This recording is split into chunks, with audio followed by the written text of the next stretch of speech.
Hello guys, good afternoon. Welcome po ulit dito sa ating YouTube channel, The Homebiz Edit. Once again, ako nga pala si Josh. For today's video guys, pag-usapan natin si Miss Canada Girl Vlog. Para sa akin guys, ang galing ng tactics nito, ang galing ng technique. Pwede rin siyang makategorize as genius sa pag-create ng content. Yun nga lang, ang daming pwede natin matutunan dito sa pag-create ng content. Pero guys, panoorin natin yung isang tinuro niya dito, paano dumami yung video views para sa kanya. Kilala natin to si Canada Girl Vlog sa kanyang previous video na Louis Vuitton. Kung kilala niyo yung panoorin niyo mamaya. Pero ito yung video na sinare niya kung paano dumami yung kanyang followers within a month. Panoorin natin ito. Guys, gusto niyo ba dumami yung followers niyo? Itong gawin niyo. Mag-content kayo na mabas kayo. Kailangan yung kasing-kasing nyo is bagtik mo. Kailangan yung mukha mo is makapal pa sa papel diliha. Kagaya ko. Anyway, by the way guys, sanay na ako mabas kasi yung English speaking ko, I can't understand Bisaya and Tagalog. Ando na sa TV Patrol. Na maklogan ako, mga big brother.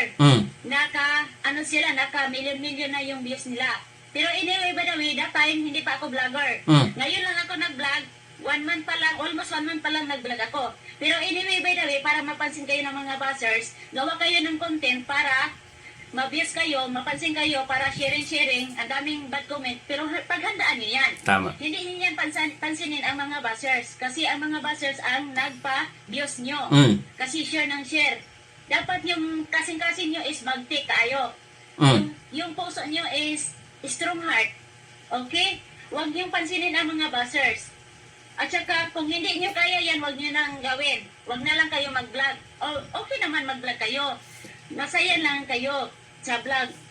Hindi ko sabihin na huwag na lang kayo mag-vlog. Kung gusto nyo yung views, na marami, kasi may nagtanong sa akin, paano daw maghapon ng followers? Ito, ganito na ako, dati pa. Makapal na kasi ang nawong ko. Kaya, ang dami ko.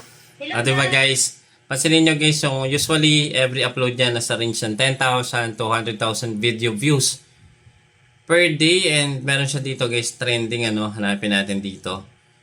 Yung nag-unboxing siya ng kanyang mga bags na Louis Vuitton. So guys, ang galing ng pagkagawa. Yun nga siguro hindi siya masyadong active. And ngayon guys, meron na siyang over 27,000 followers dito kay Facebook and still growing. Ang galing ng pagkagawa, ang galing ng strategy. Yun nga lang siguro sa quality ng video, kung mas malinaw ito at lalagyan pa niya ng mga additional twist, mas magkakaroon to ng mas maraming followers or even views. So dito guys, sa ating mundo ng social media, hindi lang tayo nagbabase sa quality, meron din dapat tayo ini-implement na sangkap or dapat kakaiba yung video natin. Yung mag-i-stand out sa karamihan. So, labanan na guys ng video ngayon, mas okay kung quality, mas okay kung okay yung audio, yung camera na ginamit mo. Again guys, sobrang dami na pong camera ngayon sa market na super affordable at kaya natin mag-produce ng high quality video and audio. So, kung kayo ay merong skills, talent na pwedeng i-produce, pwedeng i-showcase dito sa social media, why not? Yan muna yung simulan nyo.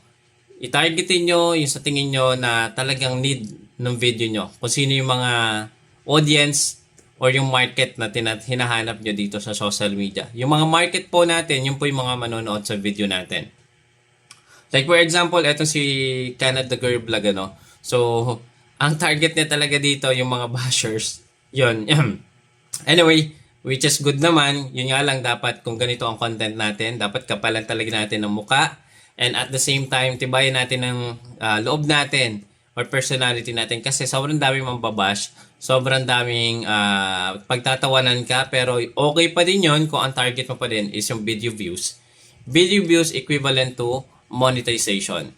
Monetization, yan yung magbubuhay para magpatuloy ka sa pag-create ng content dito sa Facebook. So, yun lang naman yung video natin. Kung sa tingin mo, meron ka again, may tinatago kang skills or talent na pwedeng i-showcase dito sa social media to monetize, why not, diba? So, itry mo din.